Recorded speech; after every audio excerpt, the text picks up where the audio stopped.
Pasangan selebriti Larissa Chow dan Alvin Faiz kini tengah menjadi sorotan. Alvin Faiz diketahui telah digugat cerai oleh istrinya, Larissa Chow. Gugatan cerai tersebut telah didaftarkan oleh Larissa di Pengadilan Agama Cibinong. Terkait perceraian pasangan selebriti yang digandrungi oleh kalangan remaja ini, sahabat Larissa Chow yang bernama Cynthia memberikan tanggapan. Hal tersebut diungkapkan dalam kanal YouTube Cumi Cumi yang tayang pada Sabtu, tanggal 22 Mei tahun 2021. Benar berita perceraian ini gitu, Alvin dan Larissa sudah berpisah, ungkap Cynthia. Cynthia mengungkapkan jika Alvin dan Larissa telah berpisah rumah selama 1 bulan yang lalu.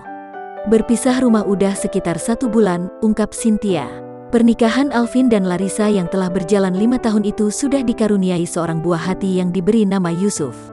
Setelah orang tuanya bercerai, hak asuh anak mereka akan jatuh di tangan Larissa Chow. Hak asuh Yusuf insya Allah sih sama Larissa, ungkap Cynthia.